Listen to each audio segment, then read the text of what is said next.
Bruce Lee Sepp's shoulder jerked sideways. As a naval officer, Sepp's fist sliced past his jaw, knuckles grazing air, close enough to steal his breath. Boots scraped across polished floorboards. 200 sailors counted down from 7, betting how long the small civilian would stay standing. Bruce Sepp's heel slid half an inch, balance almost gone.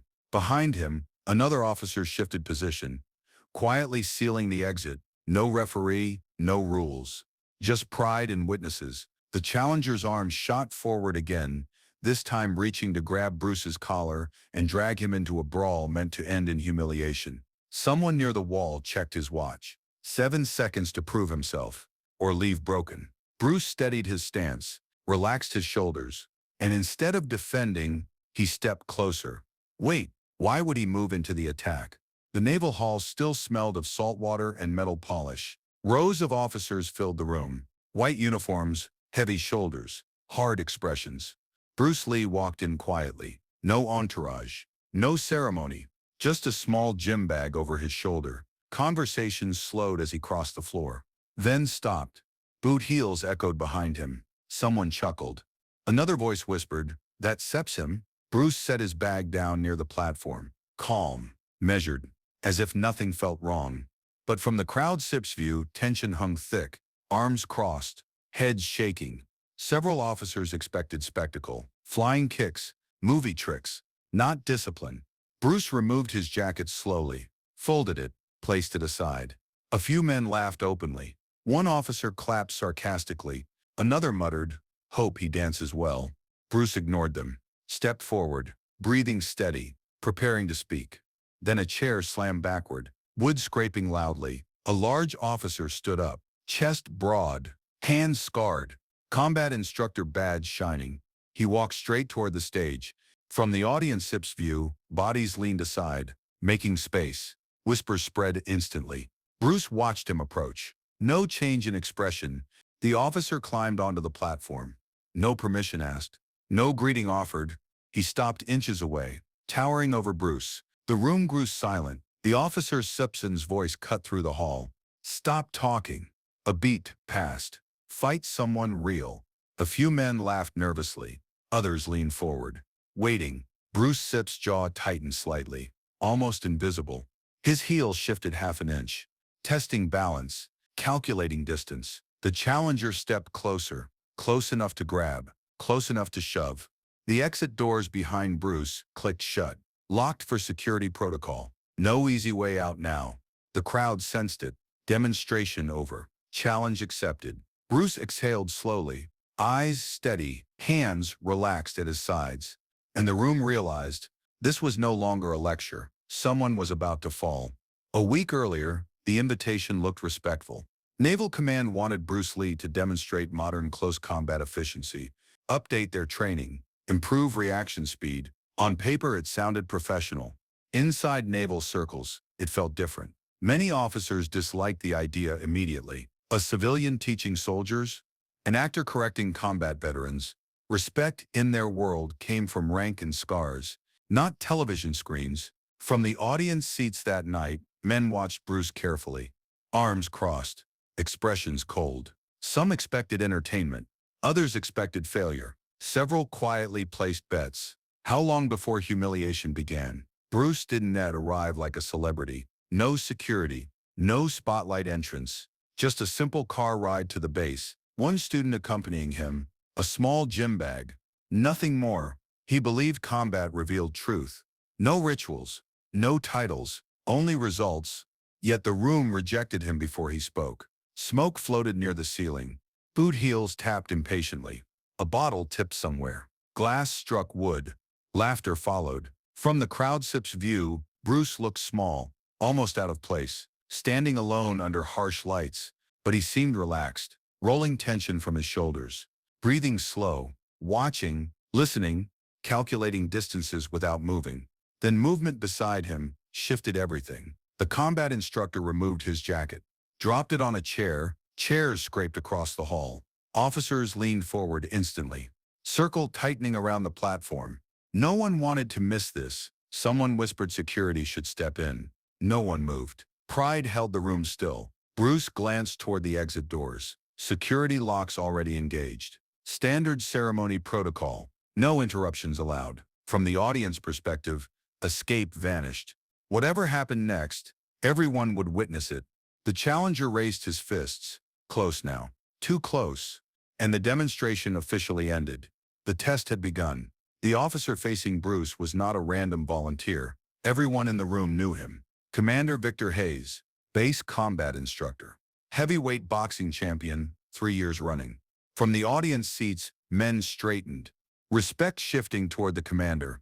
He trained recruits personally. Prepared sailors for real fights, real survival. Hayes rolled his neck once. Slow, loose, confidence visible in every movement. Bruce watched quietly. Hands relaxed, weight balanced, not aggressive, just present. From the crowd's view, the size difference felt absurd. Hayes looked carved from stone.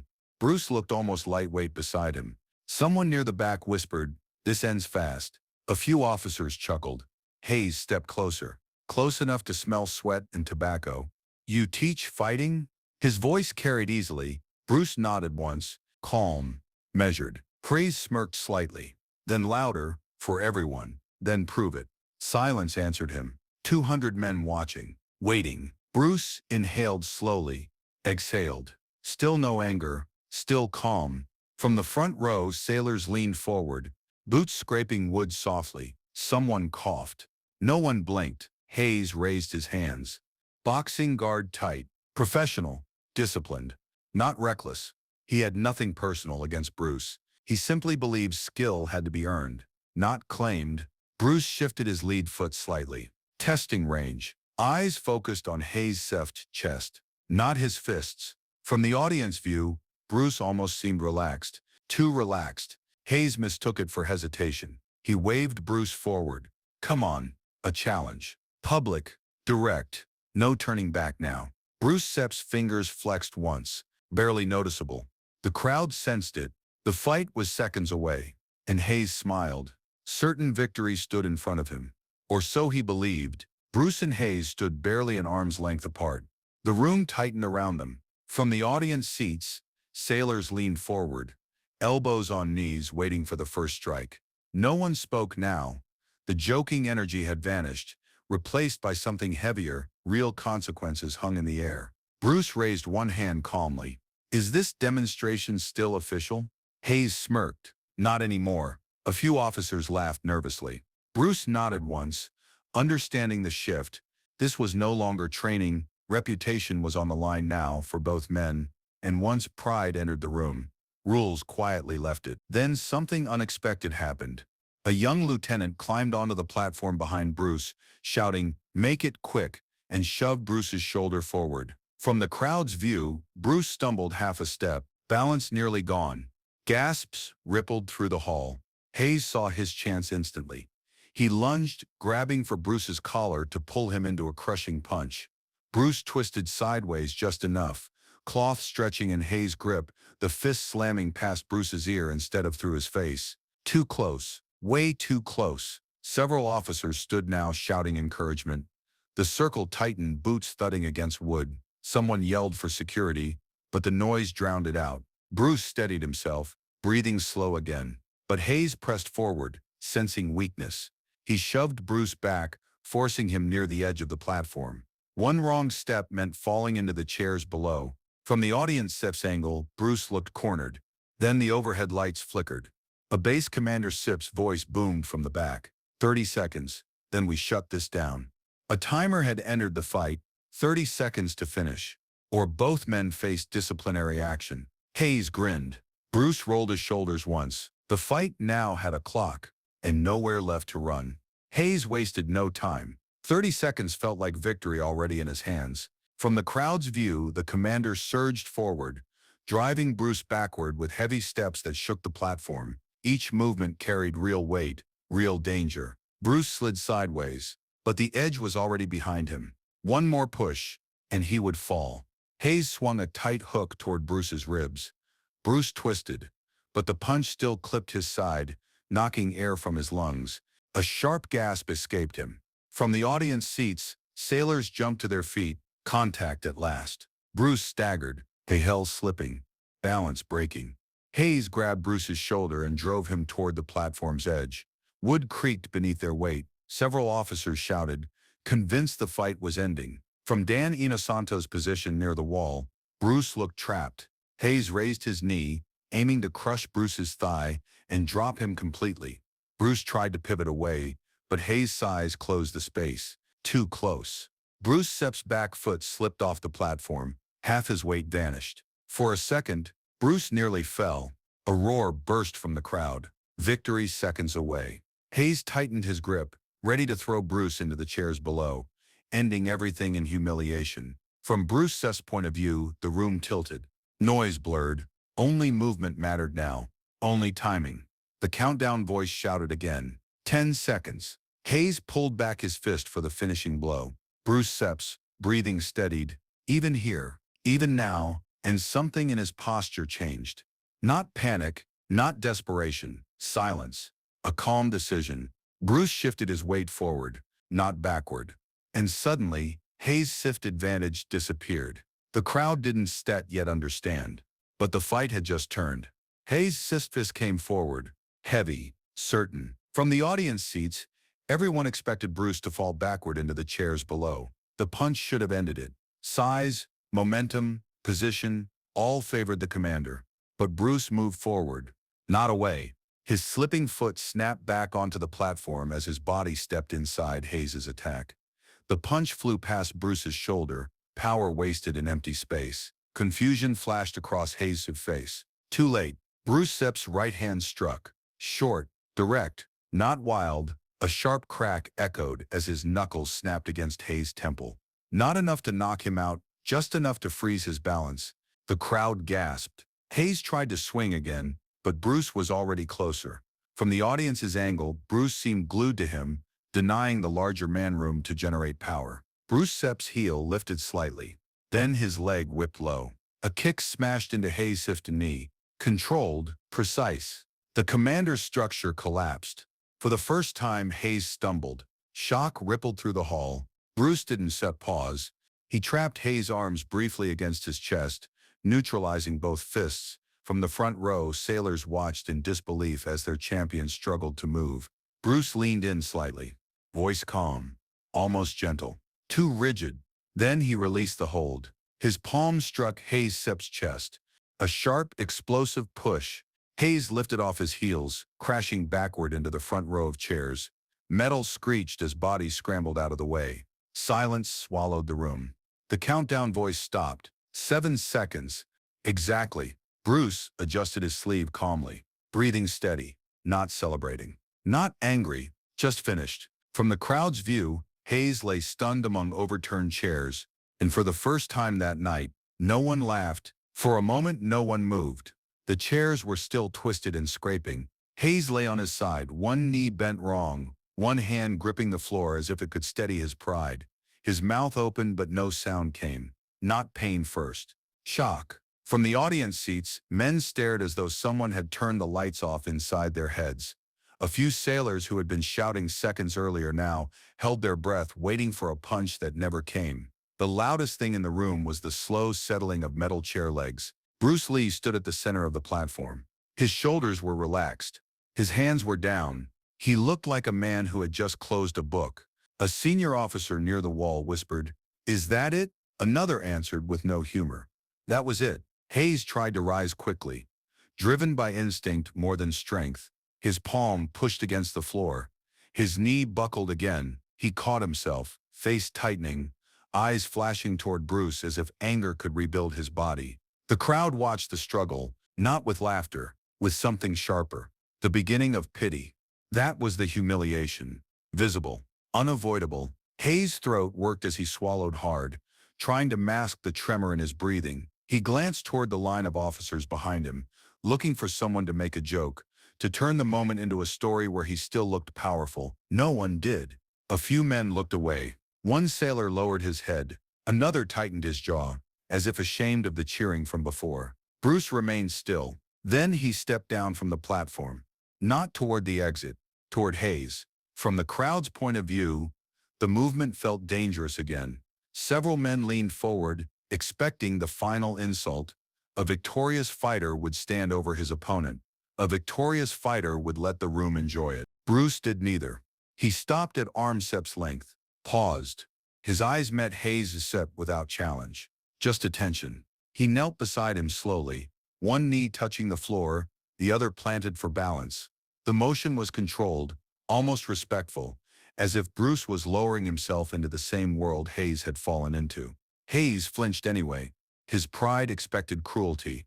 Bruce placed two fingers lightly on Hayes' scepter wrist, checked his pulse, then he touched the outside of Hayes' knee, not pressing, just confirming the angle. Hayes, breathing hitched. He whispered through clenched teeth, "Do not." His voice cracked. He hated that it cracked. Bruce spoke quietly, so only those nearest could hear. "You are strong." Hayes stared at him, confused by the tone. Bruce continued, calm as before. "Strong men break when they refuse to bend." Hayes swallowed again. His eyes darted, embarrassed that the room might catch emotion on his face. From the audience seats, sailors saw his expression change in real time. Confidence was gone. Frustration had burned through. Desperation had failed him. Now came something he did not expect to feel. Relief. Because Bruce was not humiliating him. Bruce was helping him. A base medic approached, hesitating as if entering a sacred space. Bruce looked up and nodded once. The medic knelt and began checking Hayes properly. Bruce stood without urgency. He turned slightly toward the crowd. 200 faces stared back, some hard, some shaken, some quietly moved. Bruce said only one sentence, not loud, not theatrical. "If this was about pride, it ends here." Silence answered him. The senior commander at the back finally stepped forward. His voice carried authority, but it sounded different now, careful and controlled. "That is enough." He looked at Hayes, then at Bruce, then at the room. Everyone saw what happened. A social shift moved through the hall. The men who had wanted Bruce embarrassed now looked as if they had been the ones tested. They had demanded violence and witnessed control. They had wanted dominance and received restraint. Near the wall, Bruce's student, Eli Santos, loosened his grip on the gym bag he had been holding too tightly. From his view, Bruce looked steady again, but Eli could see the small detail no one else noticed. Bruce Sepp's fingers flexed once. A tiny tremor. Then stillness. Bruce walked back to the platform. Not to celebrate, to continue the demonstration. And the room, without being told, made space for him. The hall did not return to normal. It could not. Even as Hayes was helped into a chair and his knee wrapped, the energy in the room had changed shape. It was no longer hostile. It was watchful. The kind of watchfulness that appears when men realize they have been wrong and they do not know how to admit it yet. Bruce returned to the center of the platform. He picked up his jacket calmly, folded it again, then set it down with the same care as before. From the audience perspective, that small act landed heavier than the fight. Bruce moved as if nothing extraordinary had happened, and that made the extraordinary feel even more real. He began teaching. No speeches, no performance, just mechanics. He asked for a volunteer. A tall sailor stepped up, trying to regain control of the narrative. He stood stiffly, arms strong, chin lifted, intending to show he was not afraid.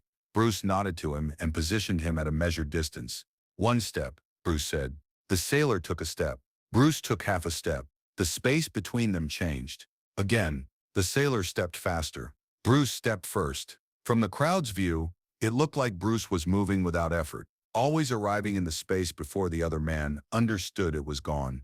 He showed how entering the line of attack removed power from the opponent, how the body's strongest weapons failed when timing was stolen. Then Bruce demonstrated a simple counter. Not flashy, a hand placement, a shift of weight, a gentle push. The sailor stumbled, not hurt, just exposed. The room murmured, not mocking, learning. Bruce turned his palm upward, inviting the sailor to try again.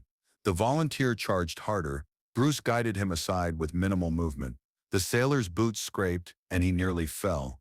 The crowd saw the same lesson in a safer form. Control without cruelty.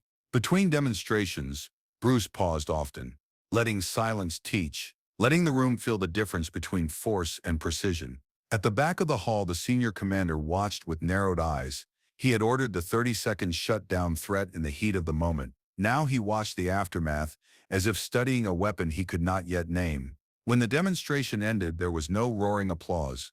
Not at first. The room stayed quiet, processing. Then a few men stood, not cheering, standing, a gesture of respect in that culture. Others followed. Within seconds, nearly everyone was on their feet, the sound of chairs rising echoing off the walls like restrained thunder. Hayes was still seated, one leg wrapped, jaw clenched, eyes down. The crowd looked toward him, waiting for his reaction as if his pride still controlled the story. Hayes lifted his gaze toward Bruce. A long pause, then he spoke, voice rough. I misjudged you. It was not an apology yet. It was the first crack. Bruce did not smile wide. He only nodded once. Hayes continued quieter. I thought strength meant pressure. He swallowed. I did not understand what you did. Bruce stepped closer, stopping at a respectful distance. He spoke softly. Understanding starts when the noise stops. Hayes looked away, blinking hard once. From the audience seats, sailors saw his shoulders drop, not defeated like a loser. Relieved like a man released from a lie he had carried too long. That was humility. The change did not end that night. In the weeks that followed, naval instructors quietly adjusted drills, less rigid stance work, more timing, entry, and balance disruption, more emphasis on controlling space instead of trading blows. The senior commander issued no public memo about it. He did not need to. Men who had been in that hall started teaching it in corners, in sparring sessions, in late-night practice. Ely Santos would later describe how the base atmosphere had changed when they returned for a second session. Fewer jokes, fewer crossed arms, more listening. And Hayes, he did something that showed the moment had truly mattered. He arrived before everyone else at the next training session. Not in uniform, in plain clothes. He waited by the platform. When Bruce arrived, Hayes did not demand proof. He asked a question. How did you stay so calm when I tried to pull you in? Bruce looked at him for a moment, then answered simply, because I wasn't set there to defeat you. He paused. I was facing what you carried into that fight. Hayes nodded slowly as if that sentence landed in his chest instead of his ears. Outside the base, the story slowly turned into legend. A 7-second silence. A room that learned restraint. But for those who stood in that hall, the fight itself wasn't the real memory. It was what happened after. A powerful man humbled in public, and the smaller man refusing to take joy in it. That was the moment they carried forward, and the lesson they never forgot.